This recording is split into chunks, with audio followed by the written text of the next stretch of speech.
Why don't we do a silent intro? Do you know sign Yeah, I'm language? just finna start that shit. It's finna. Okay, we can just do that. All right, just did it. All right.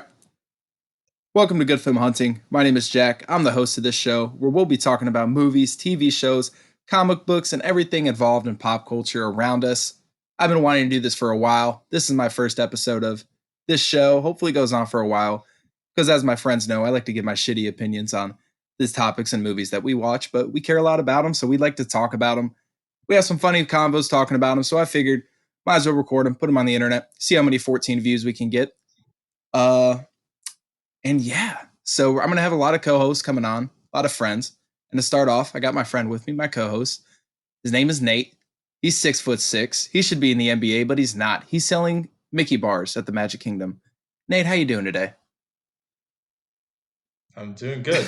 I'm actually 6'4", and I don't know if we're friends. That has yet to be proven, and I don't even know if I'm co-hosting the show. You're To be like honest, I think I just happen you're to be here. co-hosting for this week. Next week. I intercepted Yeah. the Oh, invite okay, email. okay. Yeah, I was supposed to go out to. Yeah, It was I'm supposed to not go. It Nate, was supposed to go out to by Mark the way. Wahlberg. Yeah. Ah, Yeah. What what a a good good guy that get. guy. Right. Boston. He's Yeah, I also don't six think foot he six. is. He's got to be I'm like. pretty sure. He's got to. That's what Oh, he really? told me. You got a text message.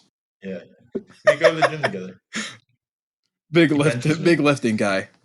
Big lifting guy. Yeah, big gym boy.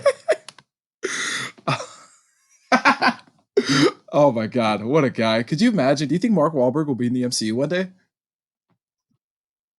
I mean, isn't he already? Who play? Oh, that's Gwyneth Yeah, Paltrow. Never yeah, mind. yeah. He's married. Um, He's married to Tony. I forgot about that. Yeah, I got confused. No, I don't think he could ever be in the MCU because he's too he's too swole. tall. That's the Way too problem. swole. That's why no one hires him. Yeah, he spends too much time at the gym. They can't film him, and they just film him at the gym now. All of his movies are weightlifting centric. His 4 a.m. schedule where he gets 3 lifts in a day before 7 a.m. Exactly. Oh, what a good time. But yeah, to get back a little bit of contract.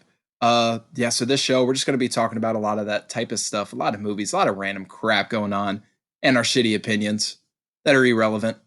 But it's all right because we're going to get all 17 views and it's going to be a great time. And maybe one day it'll go up to 23. That's the goal. Probably not. Here, maybe one day. Maybe one day. If we get like our moms to listen, Listen, if my mom puts it on Facebook, it's at least getting 64. Like guaranteed. My Amy's got to put it on Facebook. I probably shouldn't have said that for the internet's sake, but that's okay. All right, let's get into our first topic that isn't Mark Wahlberg. Did you see the Venom trailer? Let there be carnage. What'd you think about it? Okay. I've never seen the first Venom. What? I know. I know. I still have to see it because when I saw the trailer, I was like, like it looked sort of like I don't know. And then everyone who saw it said it was really good, and I couldn't be convinced. And then I saw the trailer for the Carnage one, and I was sold. And now I really want to see the first. Yeah, the first one. It looks good. Dude, that's what I'm saying. Okay, so the first one was a lot of fun. Like Tom Hardy owns that role. He kills it. But it didn't look fun, so that's why I wasn't sold on it because it looked like trying to be serious. edgy. Yeah, so yeah, you know how Sony movie, goes. And I was like, I'll watch it later. And then everyone's like, oh no, it's super fun. So now I have. Yeah, to it's a watch fun Venom. movie. Like no one's gonna not to be the critique guy. It's not a great movie, but it's a fun movie. Like I'll watch that movie again a bunch of times, just aimlessly. It's kind of like one of those movies you put on in the background, like the friends are over and you're just having a good time. But no, Tom Hardy kills that role. I think it's got a bright future. I think this movie looks like a lot of fun. Woody Harrelson's gonna own this role as Carnage. Exactly. He's not like who I would expect to be Carnage, but he played that character in the first movie, right? Yeah, he was Carnage. Cletus Cassidy in a post-credit scene. So I think that I don't know what they're gonna do with the story directly. Especially, I don't think Sony knows what the hell they got going on because they've got Michael Keaton in the Morbius movie, but apparently it's in its own universe. And yeah, but then they had like the Sam Raimi Spider-Man in the yeah, Morbius it's trailer too. it's the Sam Raimi Daily Bugle in the Daily Bugle in the newspaper, and then they got Sam Raimi Spider-Man on the wall with like references to what happened in the end of Far From Home. So I don't know what I really don't know what Sony's got going on, what kind of plans they got, but I'm really hoping this movie's good. I think it can be good. Do you think it's going to be good? Yeah, like it looked Yeah, fun. I don't think it's gonna be like whoa, like this ain't Endgame Winter level Soldier. or even like Yeah, this Civil ain't the Winter War. Soldier. Yeah, but it'll be like, oh, Yeah, that yeah, was yeah. really fun. And it's probably not gonna be like Days of Future Past confusing, God, I but hope not. like it's probably just be like, oh, that was a Yeah, good movie. I think it. It was fun. That's what I think. I think it's gonna be a good movie, depending on how they do it. I think they're gonna introduce a lot of symbiote stuff, man. Because Toxin's in there. Did you see that? So No, I didn't. Uh, you yeah, got to fill me in. I know I used to love Venom as a kid. I had his action figure, yep, thought he was I still cool. do. No, I'm just And I think I might have had one comic book of Venom. And then like the when Eric Foreman played Venom in he Spider-Man 3, won I it. was like, He deserves an kind of Oscar. weird. Yeah, I was like, it's kind of strange. Kind of dig it. I still like Venom as a villain. And I always liked like Carnage. Like I had a book of Spider-Man villains, and Carnage was like so creepy and so cool. But I never like I guess getting to see it in action. No one's get to see it on a big screen Yeah, I before, so think that's pretty cool to I'm see. really excited to see it. I'm really excited to see what they do with Carnage. I hope it's rated R because I think that's the only way you can go with this. Uh, at Yeah, least for the full that for that maximum Carnage. You dig? A little pun, no, yeah. not intended. Big gory Just slime ball Venom versus mess. slime ball. This is like the channel. Yep. That's what I want to see. That's I would pay if it was called Slime Ball versus Slime Ball, and they gave no more information. I would pay top dollar to see that in the theaters. I would not care what it's about. I want to see two big messy boys just fighting. Dude, the kids are gonna look up slime channels and they're just gonna find the final fight Venom 2. It's gonna be a great Yeah, time.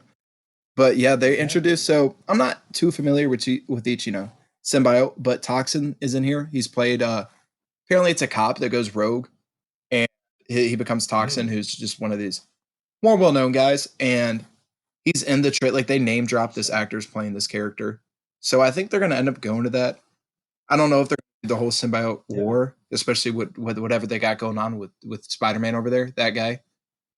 But yeah, that guy. here's the thing: if I was thinking about this, man, if Spider-Man No Way Home goes into the multiverse, and they still want to do stuff with Andrew Garfield, Maguire, Yeah, why just not? throw him in there. Like I feel like Andrew Garfield would bounce Yeah, really well off Tom Hardy. yeah, he Yeah, would, and yeah, that kind of villain makes sense for his yeah. universe. Like we should have gotten a Ah, third and a fourth Toby. They should have just continued all of them while making new well, Spider-Man. Why not? apparently there was supposed to be a fourth Spider-Man coming soon with Toby, but I don't know how. Apparently, Interesting. Sony wants to do that, but I mean, they would definitely be cashing in on like the yeah. nostalgia dollars of But at that point, our like, what do generation. you even do with the character? Like, unless he throw, He could be like it'd be like Logan, but with yeah, Spider-Man, like an old, sad he's always Spider-Man. sad, and he's never had a rent, Yeah, but like sadder, and he would have like some scruff. and he's still And MJ and left he, him and has but he has custody of the pizza. kids. But he has pizza, and it's always pizza time. Oh, maybe it's just 2 hours of him delivering pizza. He doesn't even put on the suit. It's just Peter Parker delivering pizza for 2 hours. Oh, I'd Spider-Man watch that. 4, pizza time. Forget Slimeball. They could call this Spider-Man 4 pizza time, and I think it would probably break Endgame. Oh no, Avatar's record for Yeah, the that's true. It would at least make $10 billion. at On like a least low 10. estimate. Like And I'm doing this like opening weekend, domestic, $10 billion. in one state, the state of New Yeah. York, $10 billion. Well, wherever I am, the state of Florida, because I'll just rewatch it 100 times. I'll just Oh, sell out every 100%. local theater. I gotta support Hey, Toby. that's what I'm saying, man. Everybody got to support Toby. But going from talking about different movies, Miss Marvel wrap shooting this week. One of our next MCU shows, like a couple of weeks after Hawkeye wrap shooting, I think, like 3 4 weeks. Yeah, You excited for that? I am. I know nothing about it. Like I know of her, and Yeah. I remember playing as her in the Lego Marvel video game. I think Yep. it's pretty It's cool because Kamala. she's like Yeah. a Captain Marvel fan, and she has a bunch of different powers, from what I Yeah. recall. Yeah. So Yeah, she's a fan of the Avengers and of superheroes when she gets her powers. that's cool. Yeah. She's a really cool character. I don't know if you played the Marvel Avengers game. Uh, No, it's not very good, but she's in there and she's like one of the main characters. She's probably like honestly the main character. that's cool. I'm excited to see what they do with her. She's a high schooler, like she's a teenager. Interesting. Oh, Young Avengers? Is that what I'm hearing? Oh, maybe. And true, because they have Kate Bishop.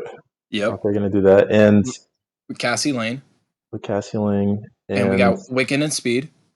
Wiccan and Speed, and then aren't they going to do Ironheart They eventually? are. I don't know how I feel about that. Well, Ironheart's supposed I to don't come know how they're going to do it. because it's just that's a topic for another podcast. But I don't. It's too. It is soon. It is too soon. You don't even. Rhodey doesn't even have. Rhodey probably has like 20 minutes of screen time combined in the MCU. Well, he gets Armor Wars next year or 2023. Yes. So we're gonna get into this in one With of the Falcon. and apparently Sam Wilson will be like the main hero besides him. That'd be sweet. I mean, there's only so much you can do with Rhodey, anyways. I feel like at this point. Yeah, that's true. So unless you like totally introduce some like new interest to him, or Yeah. so there's not much. Armor Wars is probably like by far my least anticipated show coming out, or like Marvel anything coming out, just because I don't really know what you're gonna do with it unless Justin Hammer's in there. Yeah, that's what I'm thinking. I think it's going to be Hammer. There was the rumor of Oscorp, which I would have to see to believe. Yeah. But I could definitely see Hammer. And I think it would be interesting to probably be like, I feel like everything from here on out is going to be still mostly like cosmic wizard space stuff. And then the kind of thread of Falcon and the Winter Soldier is going to continue in Armor Wars with like, more like political espionage and that kind of thing. Yeah, so I think the MCU is going to be split up into 3 parts. I think it's going to be the Grounded with Falcon and Winter Soldier, Hawkeye, Armor Wars, all that stuff. We're going to go multiverse with Loki, Doctor Strange, Wanda. And then we're going to have Cosmic with Thor, Guardians, all those Captain Marvel and all that. You said what? Captain Marvel and everything else. Yeah, the Marvels. The Marvels, they're coming. Marvels are coming. I'm not the biggest Brie Larson fan, but hopefully we can get something cooking with Monica and her. And yeah, no, I still don't get the hate for Brie Larson. I think she's fine. And I thought Captain Marvel. I'm like one of the few, probably the 10 people on Earth that didn't think it was a terrible movie. I don't think it's a terrible movie. It's fine. It wasn't as bad as like The Dark World. I thought it was fine. It was entertaining. God, no. Oh God, no, it's not. I don't think there is a movie in the MCU as bad as The Dark World. But no, I don't think there is. I think it's fine. It's like Ant-Man and the Wasp level fine. Yeah. Good, but I'm not gonna go, man, you know what I want to watch today? Captain Marvel. Like I will Wanda. I'll watch the hell out of WandaVision. I'll tell you that. Yeah, I'm more excited for the Marvels now, like Captain Marvel 2, knowing that like Monica's gonna be in it and Miss Marvel's gonna be in it. Yeah, I'm really excited to see what they do. Like, obviously, Miss Marvel's going to establish Kamala in the MCU. I don't know how to link her with the story of Rambeau and Danvers, but because that's that's personal, that's family-like. Exactly, they're already tied. I don't know how. Well, I mean, Miss Marvel. I guess they're gonna have to show how she gets her powers and everything. Maybe be a similar cosmic Kree explosion or whatever that created Miss Marvel. It just blasted in like 30 years in the past, and it just hit. You know how it is. Yeah, you already know. The Marvel come up with something, but I don't know how they're going to link them together. But they are, and I don't hate Brie Larson. No. I don't hate Captain Marvel. I just think she could be done a lot better story wise, and I already enjoy Monica's character more. Yeah, me too. I just think they could do a lot more for Captain Marvel than what they've done. I think they will. I feel like that's where they're headed towards, especially in the Endgame. Yeah. See, that's the thing I didn't like. Like the end this before we go to the next. I didn't like her just coming in and being a main part of the battle. Like I don't mind Captain Marvel, but like with not much story beats. You know what I'm saying? Yeah, it felt like the character that you meet at the end of the movie that like saves the day kind of thing. Yeah, and she didn't really have any character development to deserve to be that character, I guess. Like Thor did. For sure. Like Wanda, I would have loved to see Wanda do that thing and almost take off the gauntlet. Yeah, no, that's true. Wanda did almost rip him to half. Yeah, she did, and she would have. And Wanda's about to unleash some hell on the multiverse, and I'm very excited to see it because she wants those kids back. And I want to see Agatha back. I want it in the multiverse of madness. I wonder if like they kind of set up Agatha to be like, maybe she's good, maybe she's bad, kind of like Loki. I hope they like let her go, trusting her, and she just goes full bad. Like, oh, that'd be dope. I don't know. I love an unhinged Agatha, but could you imagine a Loki and Agatha series? that'd be sweet. Dude. You never know. Hey, Catherine Hahn just signed on for Knives Out too. So she'll be a little busy for a while. That's true. I'm excited for that too. Dude, that's gonna be so good. But is Luke Skywalker gonna be in that one? Probably. Is that where they find Luke Skywalker? So he's Luke sad. Skywalker, so he's in there. Mephisto's in there. Oh, Mephisto! I knew it. Daniel Craig was Mephisto the whole time. I knew it. Dude, the Mephisto hype. Hey, Mephisto he'll come eventually. Give Ryan Johnson an MCU movie. That's what I want. Facts. Could you give him an origin story with his own character? Ryan Johnson, the superhero? Yes, I want Ryan Johnson to be the superhero. Exactly. Act, direct, write, produce. He has to battle toxic fans in the Star Wars community. he has to battle Kathleen Kennedy for Star Wars creative control. What that man could have done if he would have had 3 movies. I know. Well, apparently they're still gonna give him a trilogy. Yeah, I'd be more interested in that, to see him like have a full story that he's in control of, as opposed to picking up the middle of a trilogy.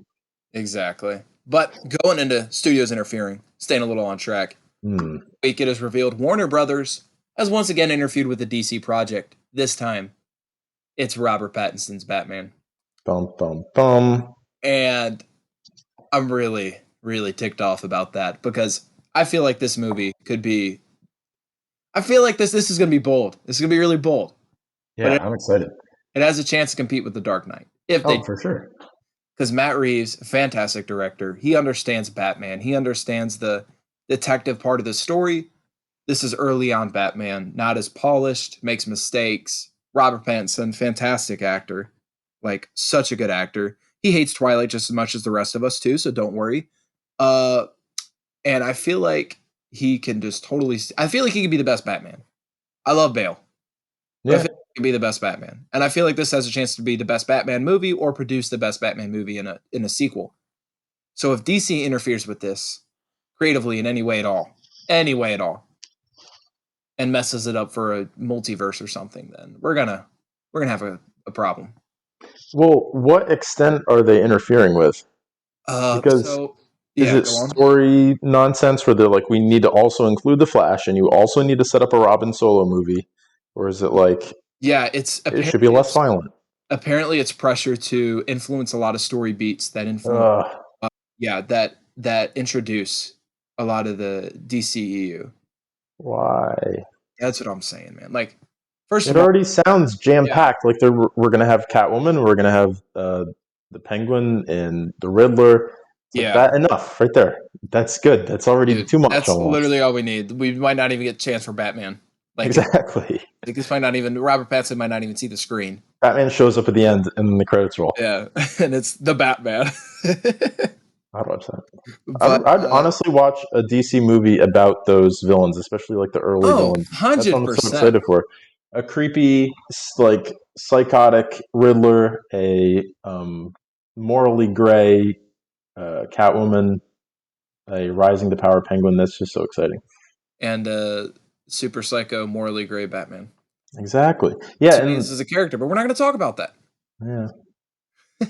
Not going to talk about it. And it's going to be Barry is going to like show up. Could you imagine? I'm from the future, and you're played by Ben Affleck, and I gotta go. And then Michael Caine's Alfred shows up, and he brings Robert Pattinson's Batman down to like a white, like the floor and the ceilings are all lit up, and Christian Bale is like an old man, but he's back in the 80s or whatever, and he's in like a rotating chair. Master Bruce. Yeah, exactly. No, but Batman's one of my favorite characters, and I just hope that we don't get an influence, a multiverse, or stuff that doesn't matter. Yeah, because that's been the thing that's been bogging down DC movies since The Dark Knight Rises. And even if you don't like Zack Snyder's, he had a vision. Yeah. Let him get his creative vision. And what they got going on right now, I don't think any of them know what's going on. They just know they're making movies. I'm excited for Bad Squad. I'm super excited for Black Adam. hyped for Batman and I'm hyped for Shazam 2: Fury of the Gods, but I don't know what they're going to do if they keep influencing a universe that, I mean, look Yeah, at WandaVision and the Falcon. They're obviously in the MCU. They yeah, obviously take some elements, but it's still grounded. yeah. And I feel like you could, for the most part, watch those shows without such extensive knowledge of the 100%. other movies. 100%. And going into the next beat, Kal-El is being recast from Henry Cavill, the goat himself. Yep, he sounds just like that. That's what he sounds like in Man of Steel. He's actually a goat who made a deal with gods to look manly. what a guy that guy. What a guy, that goat. So what a goat that goat. I would love to see Black Superman. However, I feel like if you're going to go in the direction of recasting a character, don't do one we've done a million times. This would be super similar to if when Sony recasted Spider-Man, they said, hey, we're going to do another Spider-Man. But instead of Miles Morales, we're going to do Black Peter Parker. And exactly.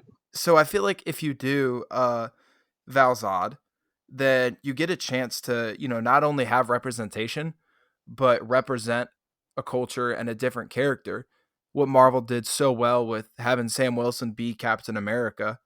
Exactly. And having Miles Morales be Miles Morales instead of, Black Peter Parker. And then we have both stories told. And not only from that perspective and a cultural perspective and an appreciating character perspective, but also you can have Val Zod, Kal-El, and I forgot Superwoman's name, but she can be in there too. You can have them all fight somebody like Brainiac or, some big villain, and it'd be a cool time. You got the Superman family, So yeah, that's like it's representation without pandering. Yes. Like, I don't know. It feels exhausting when it's like, I don't know exactly what DC just did. Yeah, no, literally, DC said, we're gonna do the worst possible thing we can do in all. Because it'd be like so cool to see a new character, like a new Superman. Exactly. Like, So we have Kal-El. He's a news reporter in Lois Lane. That whole story, we got it.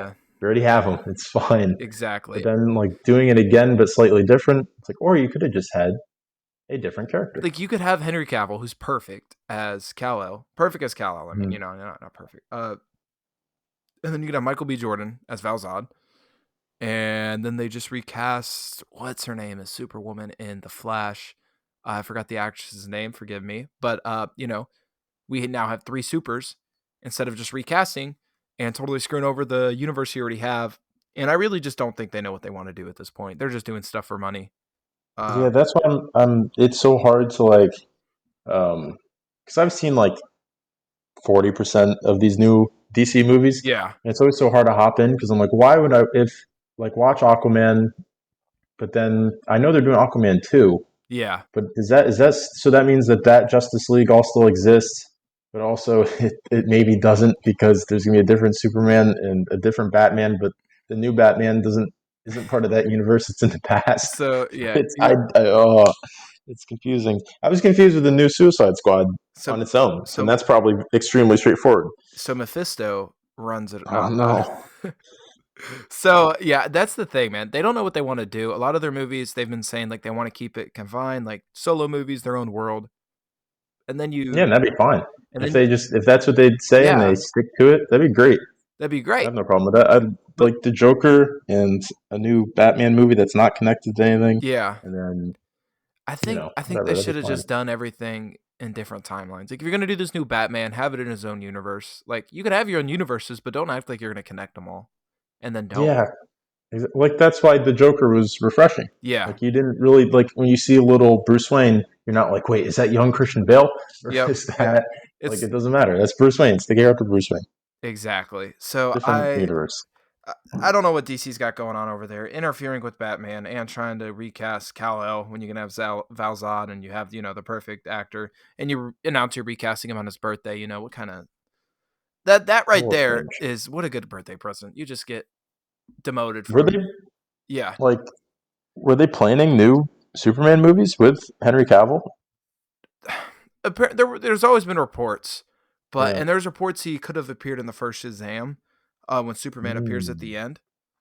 But I don't know what they're gonna do with him. I think Henry Cavill should go to the MCU and play like Captain Britain, or I think he That'd be could sweet. kill Adam Warlock. But Oh yeah, that's true. I feel like he would. You got to give him a big character at this point, but like a hero. Yeah.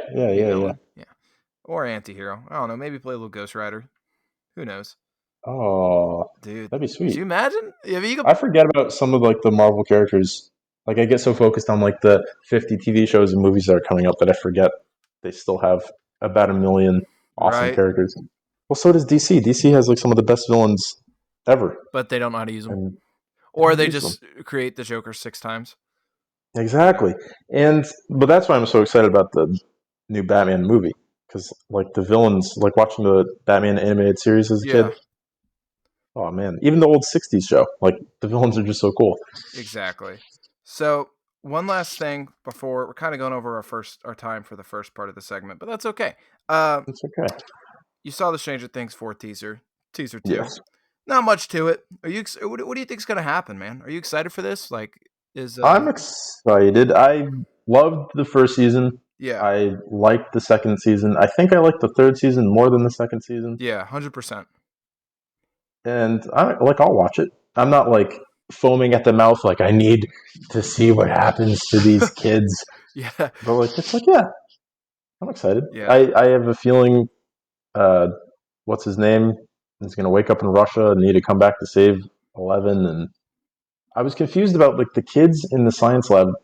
That has to be a flashback, right? Yeah, because Papa got eaten by a whatever they're called. Yeah, exactly. What are they called? The Demogorgon. Yeah, like a same time. Demogorgon. So he died in the first season. I love the first season. The second season's cool. I think the third season, with a couple tweaks, could have been my favorite. It felt the most like fun. Yeah, it was summer sci-fi. It was the most vibes, 80s. It was the most 80s movie ever. Sometimes a little too much. Yeah. It felt like they were trying to be like, get it? This is in the 80s. Get it? We're in the 80s. To the future. Get it?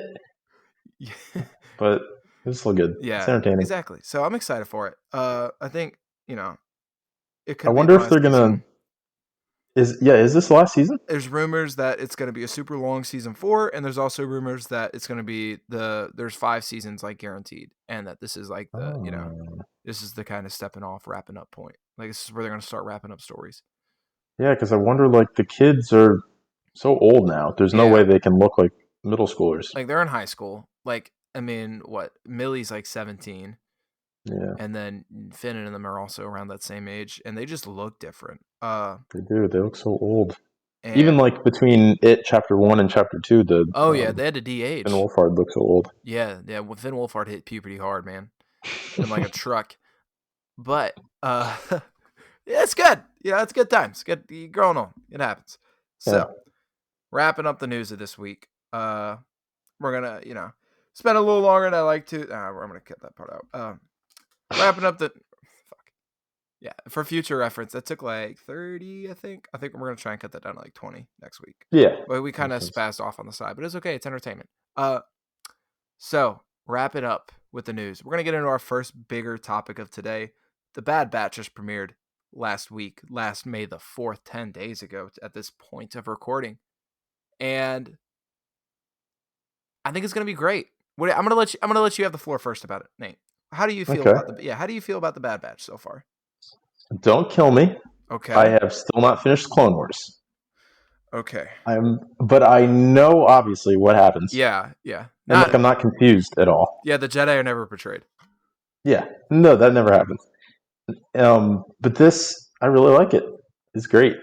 It makes me want to finish the Clone Wars because the Clone Wars is so daunting that I watch like 2 episodes and I'm like, I still have 70 more. Yeah, that's I'll a fact. get to it later. But Bad Batch it's really good. I like their camaraderie, and I like how unlike in The Mandalorian, where it's a grizzled former soldier protecting a young child, this is several former grizzled soldiers protecting a young child. And then in Obi-Wan, we're going to get an old grizzled Jedi protecting a young child. very nice. That's the thing with Star Wars, man. So I I was wonder about to bring up that point. Like, are we? who's Cassian going to be protecting in the Andor series? What small alien child will he be watching over? Probably Grogu, knowing how Star Wars works. Yeah, they're just gonna totally. I don't know, man. Like, here's the thing, right? I love Star Wars. Like, it's my second favorite franchise behind the MCU. But at some point, when are we gonna The stop well's going to seeing be dry. when are we gonna stop seeing the father? And I love the Bad Batch, by the way. Like, so my initial, I love it. I think it's good. Introducing Kanan at the start, that Order 66 never gets old, man. And to start off with the animation, the shots, it looks gorgeous. It's beautiful. Like, I love the art style. Yeah, there's already been so many shots just from this show alone in the first 3 episodes that's just blows you away. Animation's got to the point where, I don't know how much better it can get. And I don't know how much better it can get. But the story-wise, it's great. I love it so far. I like the element of, Crosshair, the inhibitor chip, and I actually think that Wrecker is going to have something similar, and that might be the emotional tug of the show towards the end, because Wrecker head is hurting in episode 3, and what other implication than him having his inhibitor chip go off and having to get Omega or somebody, Exactly. I was trying to figure it out because they're like setting him up to be so sweet to Omega. Yeah. And like especially in this the newest episode, they established like it's like, oh, he's like such a softie and he cares about her. Oh no, his head hurts. And he's a big, huge, strong brute who like he can do anything with his muscles. So I could see him all of a sudden going, having to kidnap her and whatnot. Yeah, that's I don't know here's the thing. Genuinely, I don't know where they could take this. Because I have no clue. They're new characters. They debuted in season 7 of the Clone Wars. Exactly. And we don't have much about them. We don't know who Omega is. I think she's either a combination. I think she already is a combination of all 4, because she has the shooting skills from episode 1. She has the tracking skills from Hunter. And I'm guessing she's going to end up being ridiculous strong, and she's pretty smart, as you can tell. So she's either going to be a combination of the 4, or she's Force sensitive.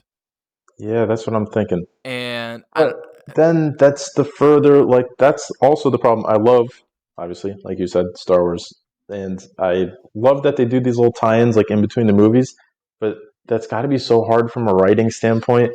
Like, they have to come up with an explanation for why it wasn't the Bad Batch at the Battle of Endor, and why were the, Omega, whoever she is, it's like, well, why didn't she stop the First Order? Or do we think Vader kills the Bad Batch?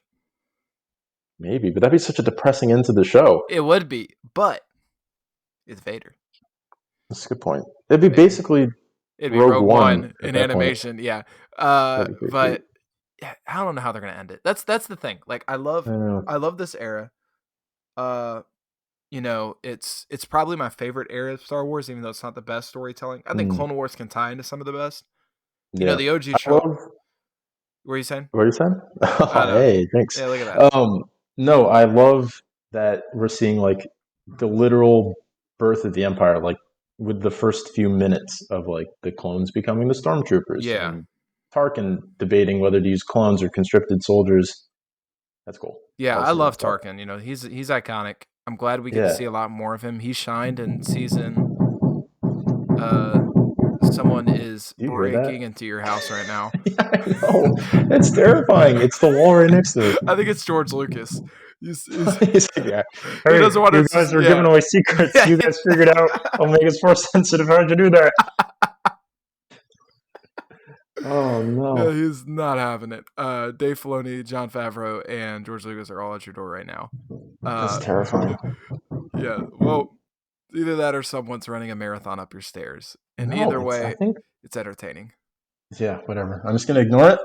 Yep. Next episode, it's going to be blocked out, and it's going to be okay. Or they just might wait in, like, the weekly podcast. Yeah, I mean, or Dave Filoni burst down my door, and this is the last recording of my voice. In which case, it's the last time we hear Nate. Yeah. Oh, God. Oh, well, that'd be worth it. Yep, they found us smuggling the Star I'll Wars let Dave cigarettes. Filoni beat me up. That'd be a good time. He'll put you in a story beat. He'll animate Exactly. you into a character before the Bad Batch kills you. Oh, that'd be sweet. But yeah, I'm excited for the show. Obviously, there's not much to go off of. I can't wait till we inevitably see Rex. I hope we see Ahsoka. Ahsoka's probably my second favorite character behind Obi-Wan. So I really hope we see her. And I hope we see some Vader. But also, we could hold off Vader until Obi-Wan if need be. Because it's good telling a story. But like I was... Oh, before you rudely interrupted, your guy banging on the wall.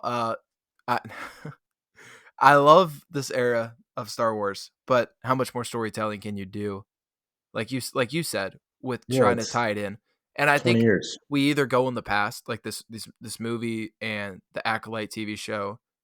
Yeah, I'm excited for that. Or we go in the future after. But also they might, kind of off topic, I'm not going to go too deep into it, but they might try and retcon the new trilogy.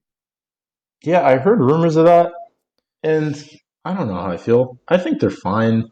I think overall it's like fine, but then the problem is where do you go from there if they wanted to? Yeah, because you can't, rest in peace to Carrie Fisher. You can't really... Unless you go way in the future. Yeah. Like, I'd be cool with.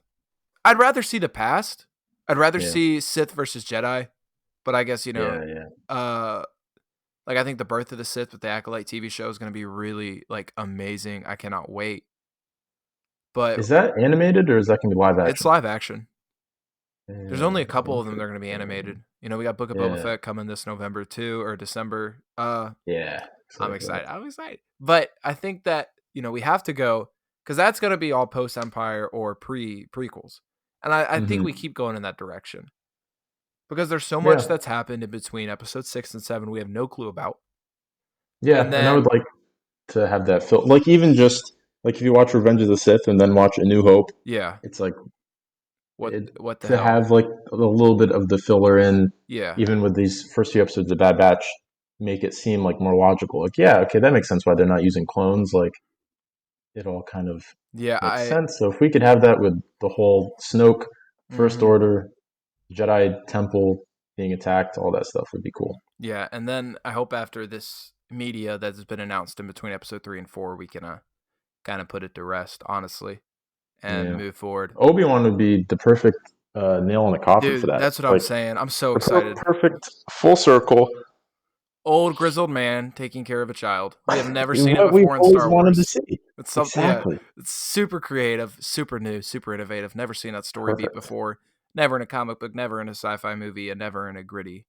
Yeah, I've definitely never heard of that before. Yeah. Have you heard of this movie Logan? Yeah, no, I haven't. It's only it's probably not the really best X-Men movie ever made, but no, it's really bad. It's probably really dog shit. It's like this hairy dude with like nails is weird. He probably can't even sing or wear a top hat. Definitely not. He can't do both those things at the same time, for sure. And make millions of dollars doing it, or beef with Ryan Reynolds, and I'm just gonna say I do have beef with Hugh Jackman because his rendition of The Music Man replaced Beetlejuice on Broadway, and I wanted to see Beetlejuice on Broadway. Oh, you never got to see it? Hugh Jackman, come fight me. I had, okay. Broadway talk next episode. Probably not, but before I dive too off, trying to keep it a little shorter. Not as much, I just don't want to drag out. Okay, in the main point of this video, we're going to be breaking down and a deeper dive into the Falcon and Winter Soldier. Kind of some of our thoughts, our favorite parts, our least favorite parts of the show, just because even though it ended a couple weeks ago, it's still very recent and still I think it's going to be very big to society and our media for a very long time, especially, until these next Marvel movies come out.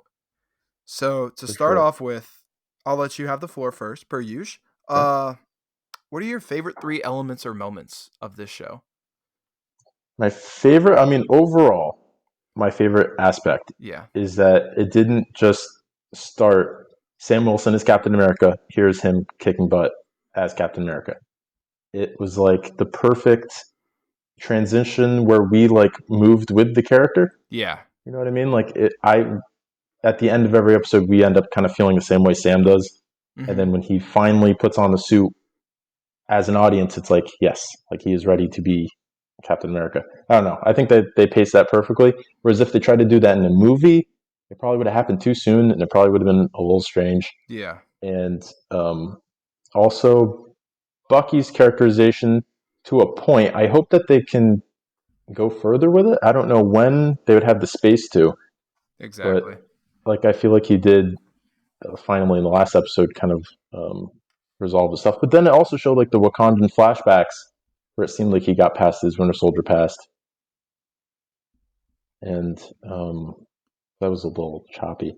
But No, you're fine. yeah, overall, loved it. You got Great show. one more element. One more? Yeah, well, 3.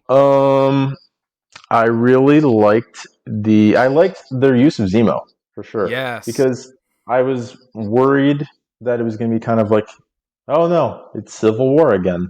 Yeah. Like Zemo's trying to kill the Avengers, but it was like an interesting use. He's almost like a Loki character where he's like you have to trust him because he's useful to you, and he's good but he's bad, or he's bad but he's being used to be good. I don't know. I like it, and I'm glad that they kept him alive to use in future installments. Yeah, he's got some good views, broken intentions, and that's the good part about a villain. Not like we don't want him mass murdering people, but definitely questioning the people that we look up to and put above on a pedestal. Exactly. Great views, and same thing with Carly. And I think that's one of the great things about the show is great villains. I'm gonna get into Carly later, but for me, I think first of all, my favorite moment of the show was the start of episode 5. I think the show peaked at episode 5 because you open up and, great fight scene. First of all, I think it's a top 3 fight scene in the MCU. Fight me about it, but kind of unpopular maybe. I don't know. No, it definitely, it was because, like the parallel of the end of Civil War. Exactly. It was like, so I think it's up there with Civil War's fight and then Winter Soldier, which of course all of them include Bucky. All of them are Captain America related projects. Don't know how much relevance that is. Maybe I'm fanboying a little bit too much, but a good fight not only has is not only choreographed for fighting, but it tells a story. And John Walker throughout the show is a symbol of, I think before that, you have to understand who Captain America is. Captain America is a symbol of hope. He's a symbol of peace. He's a symbol that everybody can be something better than themselves, similar to what Superman is to DC. Captain America is the most popular superhero in Germany as well as Canada and probably some other countries. I've seen those stats somewhere because he's not a symbol of America, and I love that this show gives it to John Walker, who's a symbol of America. Exactly. And by him holding down Sam Wilson and fighting against Bucky and showing that he feels he is superior to these other people and that he doesn't want change, and holding down a black man from having the mantle of Captain America. John Walker throughout the show, throughout multiple instances, without this going way too deep or long of an episode, is a symbol of America, and that is very clear from the get-go, and a lot of people have pointed that out, but he's a symbol of America. Exactly. And Sam is the Captain America that America needs and the world needs. And that fight, my favorite part of the fight is at the end when Bucky, when they finally break John Walker's arm. Bucky picks up the shield and he's standing in the light of the warehouse. And he realizes, he looks down at the shield and he still feels as if he's not worthy to hold it. And he drops it down by Sam. And I feel for Bucky right there. Sam deserves 100%. You know how I feel about that. But I feel for Bucky, and that tells so much through him too. But that story just tells a story of America holding down Sam and Bucky, despite what they've done, and for the country and for the world. And I feel like that fight just tells so much more than words ever could. Oh, exactly. And that like what 6 minutes was the entire show, basically. Yeah, exactly. Exactly. That's exactly what the whole show was telling. Exactly. So that fight, I'm sure somebody's broke it down piece by piece in a 40-minute segment, so I'm not going to do that. It's gone long enough. But that fight right there just sums up the show, and it's my favorite part of the show because leading into my second point, I feel as if this is the best show to address racial issues going on in our country, as well as properly introduce these elements and really talk about, it didn't give an answer to an issue, but it got this conversation started of these issues going on. Exactly. And I feel How, like it's one of the first shows to do it in a non-cringy way. yeah, that's what I was gonna say. Yeah. Like it didn't feel sort of like a Disney Channel show would handle something like that, Yeah. and it also didn't feel like a hand wavy, like, "Hey kids, racism's bad. Yeah. Now we're gonna go fight these bad guys." Like it Yeah. wasn't like a For racism. little, yeah, it didn't feel like a little weird thing. Like it was just very complex, very heavy. Like when the episode would end, it would make you kind of sit and think Yeah. and be like, "Oh, well, I thought, oh, but that's true." But then, like it left you thinking about it more, which is, I guess, the most important part of the whole issue. Yeah, exactly. And I think that it did it very well. Sam's speech at the end. Some people are complaining about the season finale. I thought it was great. I thought it was I thought it fine. was great. Like His speech was like one of my yeah. top MCU moments. Like that Exactly. felt so Captain America, and he's the Captain America for the current world. Yeah, and Like, he's probably going to be capped for another 6 to 8 years in the MCU. yeah, exactly. And the goal of that finale was to wrap up his story arc, and it did it perfectly, and it really showed why he's the Captain America that we need and the world needs. And not only did the season accomplish that and accomplish these racial issues and this, these justice issues within our society, but it also accomplished tackling PTSD and the things veterans go through as well. The show was a deep dive, just like Wanda, into different elements, into not only racial issues, but into PTSD, into anxiety, and what to do once veterans got back from there. We see Bucky suffer through it. Bucky's my favorite character in the show, I think. Just Bucky was because great. the emotional toll. I'm drawn to those emotional characters. How I am. And then also even John Walker in episode 5, the government just leaves him out to dry after, and what he did was awful and wrong, obviously, but he has a point. He says, "You made me," and they did. He did everything they told him to do. Yeah, he thought he was making this big sacrifice for something that would defend him, but they rightly scolded him for the thing that he thought he was proving, I guess, is what I'm trying to say. Like he was fighting for the wrong thing and they didn't realize. Exactly. Or fighting the wrong way for the thing that he was hoping would protect him. And exactly, and that they didn't give him any benefits, and they didn't, they just completely cut him dry. And I think that the show just goes into some deep topics about those issues, and it's refreshing to go from WandaVision to talk about grief and depression and anxiety to go into another show that tackles depression in an alternate way and tackles other issues going on. And it's just so refreshing to have superhero shows that are grounded, that talk about that still, because that's that's what the MCU's got to do at this point. We can't go fight purple aliens every other movie. No, as much as and that's why I think that stuff's refreshing. Yeah, and it's not like this new big bold change for the MCU. Like it's an elaboration or like an evolution of what the MCU was always about. Yeah, because even Tony with his PTSD. Yeah, I don't know. I really like this show. Yes, 100%. But yeah, my favorite 3 parts got to be the fight, the way they handled racial issues, and the symbol of Captain America compared to the symbol of America being John Walker. Now, we're going to go into something we disliked about the show. And I got one, and it's not too bad. I think the show, as a total, it's almost perfect. Yeah. That's great. But to start off with, heavily rumored, this show was supposed to be the Flag Smashers. Those vaccines, apparently, obviously this was recorded and written before the pandemic, was supposed to include a pandemic post blip. And they took out that story beat because obviously some issues, just a little virus started going around. Was there? No, I don't know. Is that what happened? Yeah, something like that. I've been so confused. Yeah, why did we get fired from our old jobs? I was trying to figure that out, and everyone's wearing the stuff on their face. Okay, that makes sense. Yeah, I don't usually go outside the house anyway, so I wouldn't know. Yeah, I was confused. Yeah, exactly. But apparently that story beat was cut, and I feel like it obviously wasn't the right time to put that in, but it would have had more depth to the Flag Smashers, because I feel like ultimately the Flag Smashers are the weaker part of the show. We understand what they are. However, it seems like their motivations change a little bit episode to episode.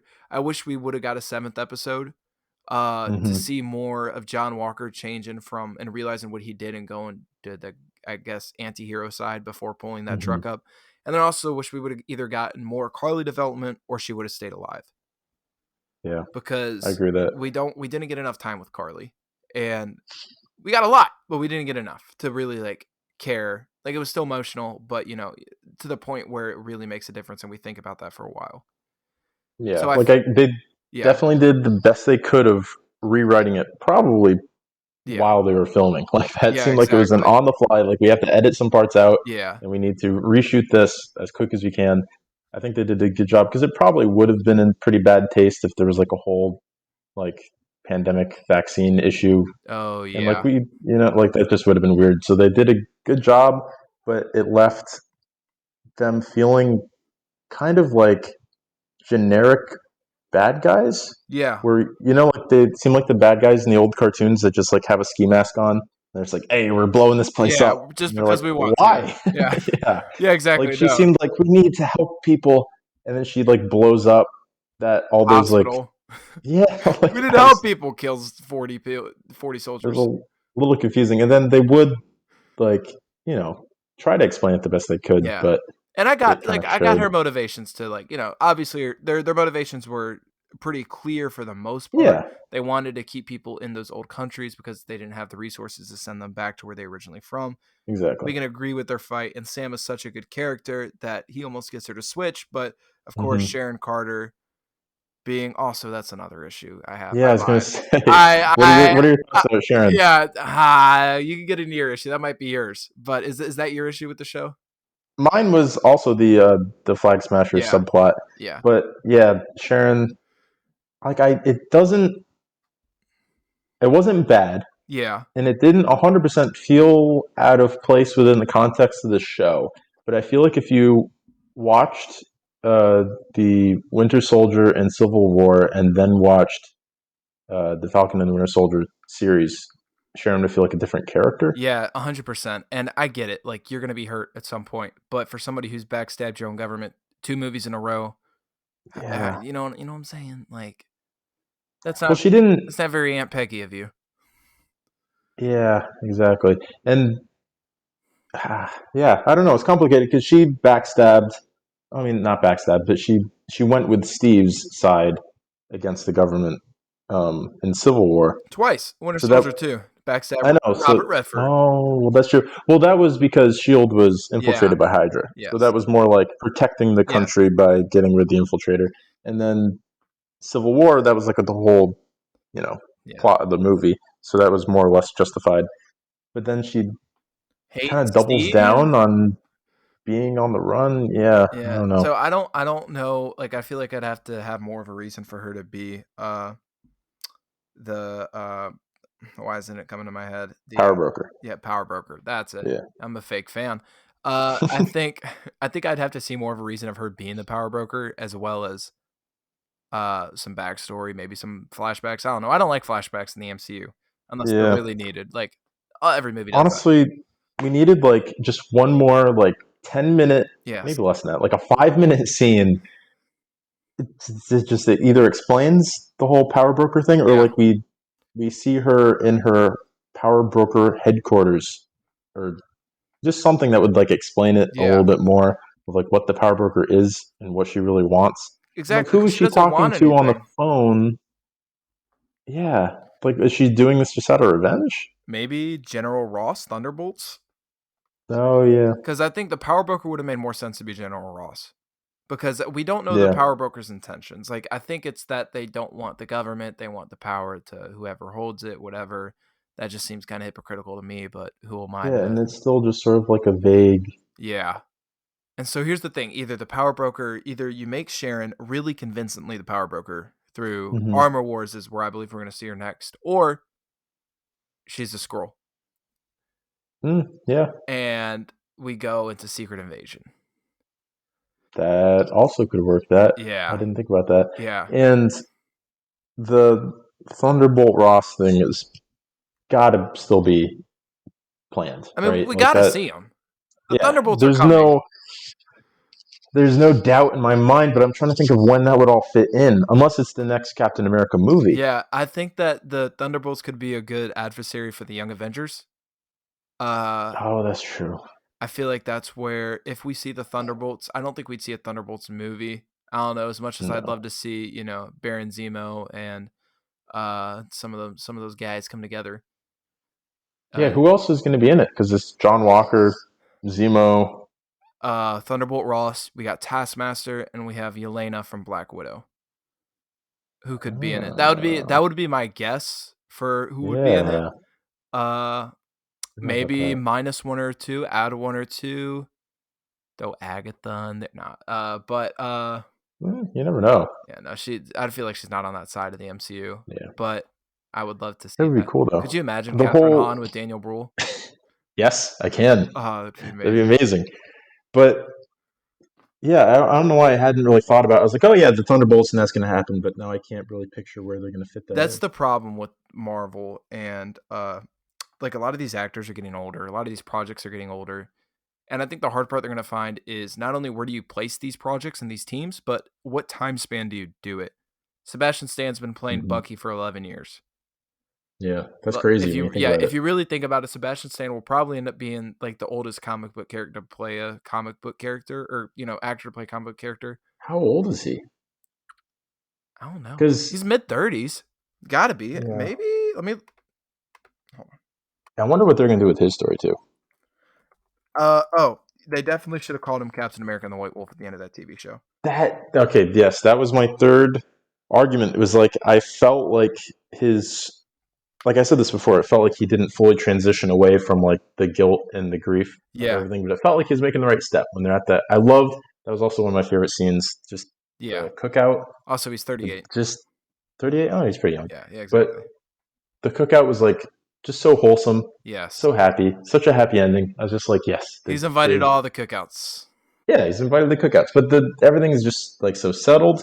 Things are peaceful. It's nice to see Sam like relaxed and happy, which he wasn't the entire show. And then it goes Captain America. I'm like, yeah.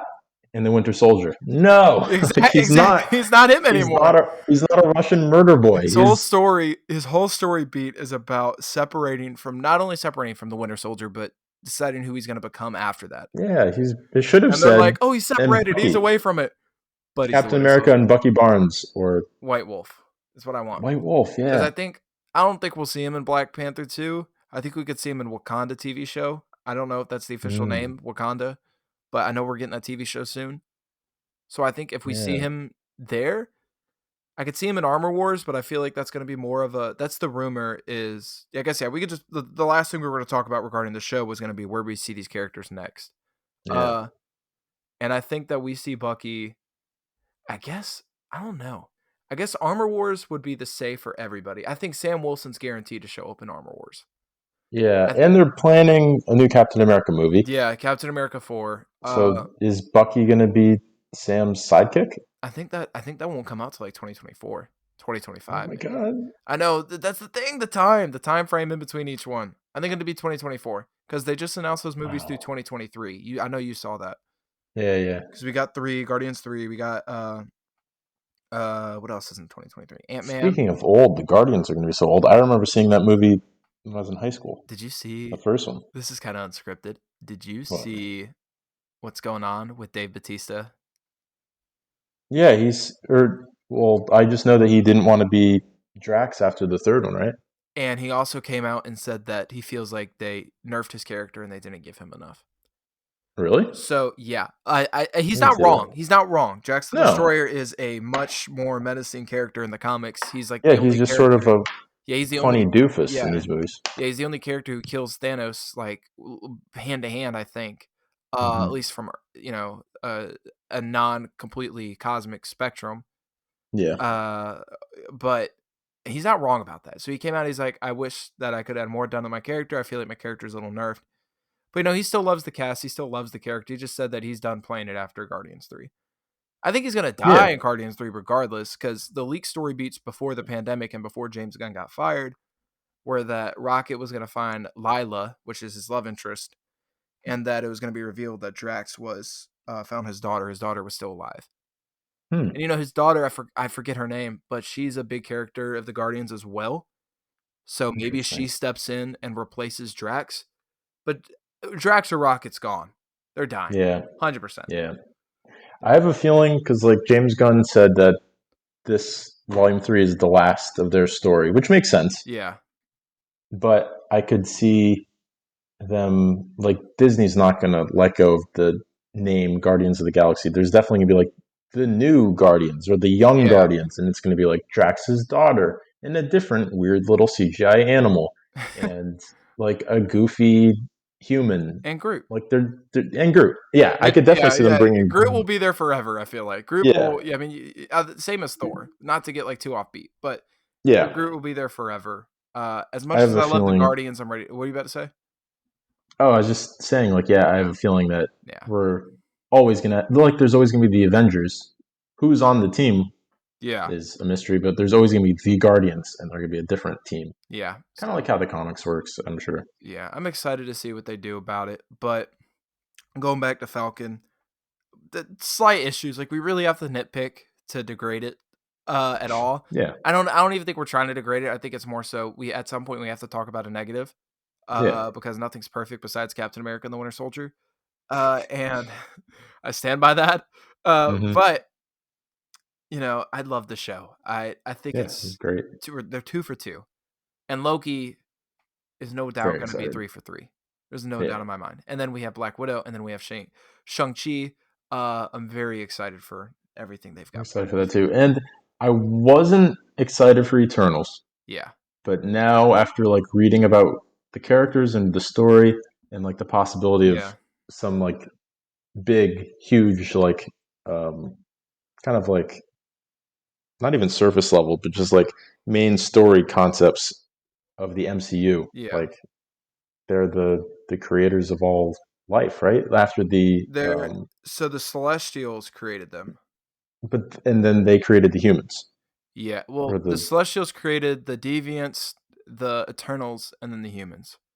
Yeah. So I've actually read quite a bit of their comics. There's not a ton. That's the bad thing. There's not a ton of their comics, but they're very interesting stories. They're very interesting characters, and it'll be fun. The thing with their stories, you can do so much with them now.